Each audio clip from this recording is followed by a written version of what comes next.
बाबूजी,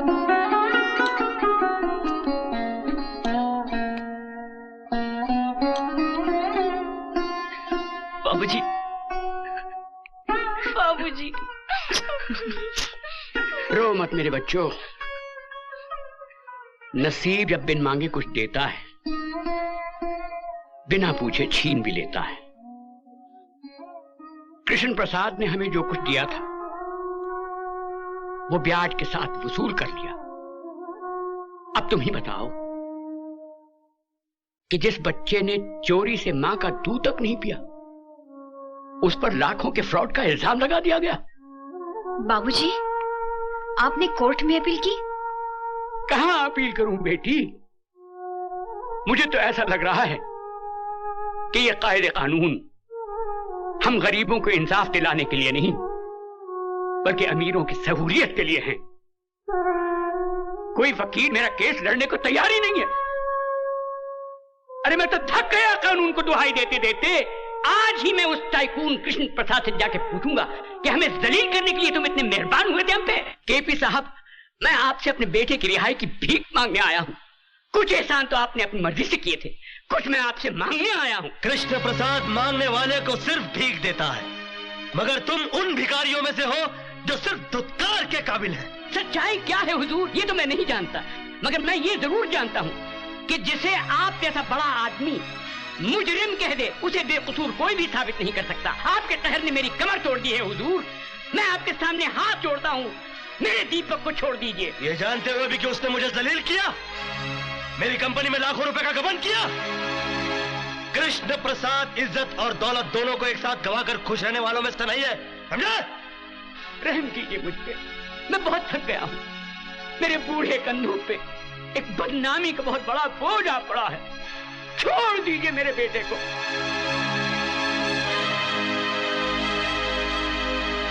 ठीक है, मैं तुम्हारे बेटे को छोड़ देता हूं,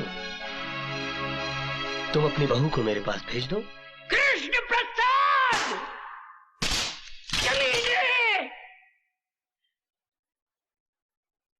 ये किसी गरीब की गर्दन नहीं है, एक टाइकून का गिरेबान है। उड़ा के बाहर फेंक दो इन्हें। कमीने! पहले मेरे बेटे को फंसा दिया, अब मुझसे मेरी बहू मांगता है। अबे मैं तो तुझे देवता समझता था और तू निकला सिर्फ एक आदमी, और वो भी एक नीच और गिरा हुआ आदमी। मिट जाएगा तू, बर्बाद हो जाएगा तू। लोग थूकेंगे तेरे इतिहास पर और लानत भेजेंगे तेरी हस्ती पर। ये मेरी बद्दुआ है तेरे लिए, समझे? ये मेरा श्राप है तुझे, कृष्ण प्रसाद।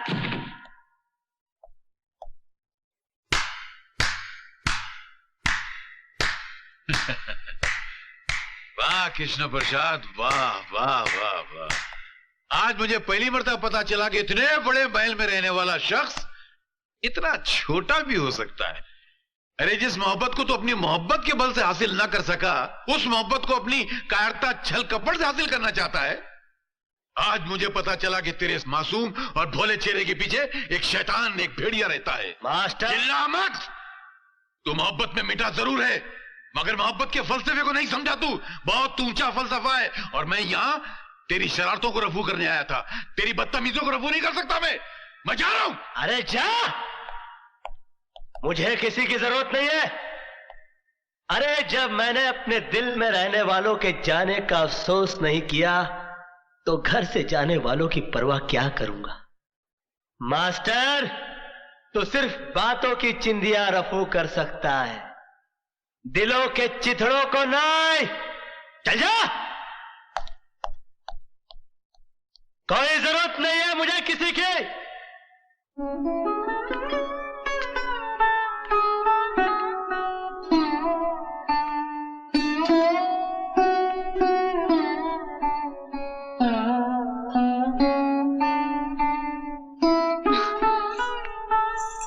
बाबूजी, क्या कहा कृष्ण प्रसाद ने? अरे कहेगा क्या, वो खुद दीपक को छुड़ाएगा।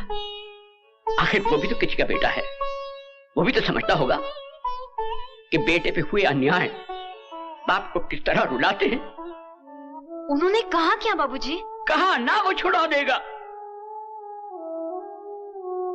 बाबूजी, मेरे चेहरे पे घूंघट नहीं है। मैं आपकी आंखों में अपमान के आंसू देख रही हूँ। कोई ऐसी कड़वी बात अब सुनकर आए हैं जिसे कहते हुए आपकी जबान आपका साथ नहीं दे पा रही है। मुझे बताइए बाबूजी, पति के गम से ज्यादा गमगीन कोई बात नहीं हो सकती जिसे एक पति सुन ना सके। मेरी बात तो सुनो बहू। मैं आपकी बात समझ रही हूँ बाबूजी, मगर ये नहीं समझ पाई कि कृष्ण प्रसाद मेरे पति को छोड़ना नहीं चाहते या आप उसे छुड़ाना नहीं चाहते। हाँ, मैं छुड़ाना नहीं चाहता। कोई बाप अपनी बेटी की ऐसी रिहाई नहीं चाहेगा जिसके लिए उसे अपनी बहू के सम्मान को बेचना पड़े।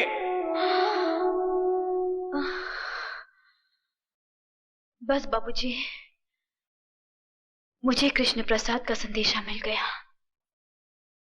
कृष्ण प्रसाद ने आपके बेटे की रिहाई के लिए बहू की जमानत मांगी है ना? नहीं बहू, तुम चौखट के बाहर कदम नहीं रखोगी। मेरा पति जेल में है बाबूजी। मैं मर्यादा के दायरे में खड़ी होकर अपने पति पे अत्याचार होते देख नहीं सकती। नहीं देख सकती मैं, नहीं देख सकती मैं। बहू, बहू।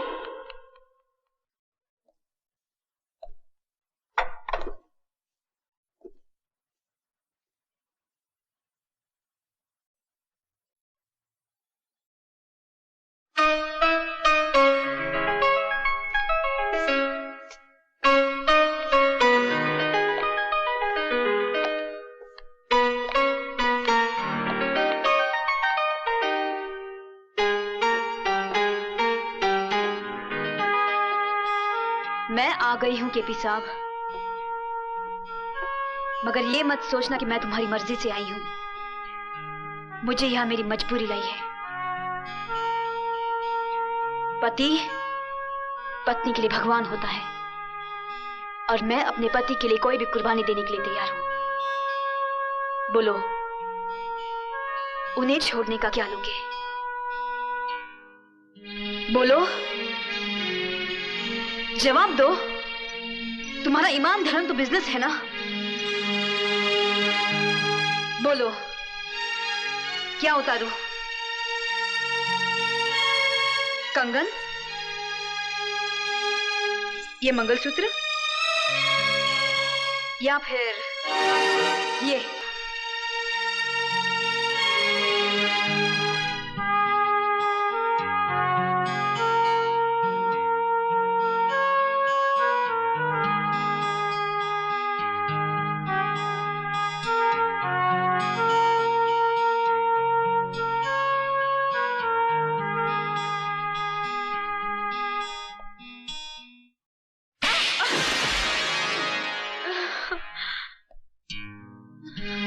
तुम क्या समझती हो मुझे तुम्हारे जिस्म की जरूरत है?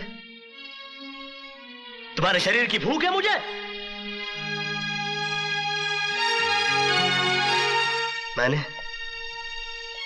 मैंने कभी तुम्हारे जिस्म से नहीं, तुम्हारी आत्मा से प्यार किया।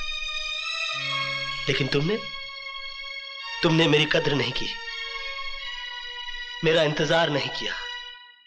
मुझे किसी गुजरे हुए वक्त की तरह भुलाकर किसी और का हाथ थाम लिया।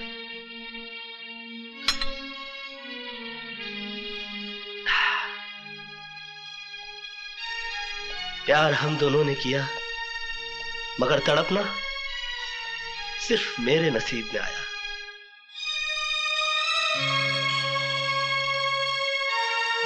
मेरा तुम्हारा नाता तो उसी दिन टूट गया जिस दिन तुम्हारी शादी हुई। मैं उस दिन तुम्हारे घर अपनी मोहब्बत का इजहार करने नहीं गया था, अपने दर्द, अपनी तड़प का हिसाब मांगने के लिए नहीं गया था, बल्कि उस रात पार्टी में हुई इस गलती की माफी मांगने के लिए गया था जो तुम्हारे जुदाई, तुम्हारे सोग में चोट खाए मेरे दिल के हाथों हो गई। लेकिन तुमने मेरे जज्बात को नहीं समझा, मुझे कोई गिरा हुआ या घटिया आदमी समझकर धिक्कार दिया।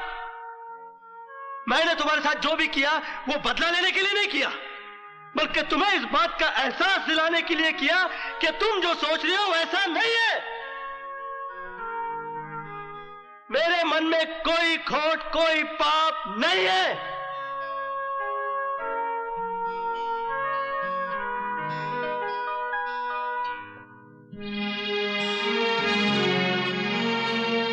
मोहब्बत का दर्द बड़ा जानलेवा होता है पूजा जी।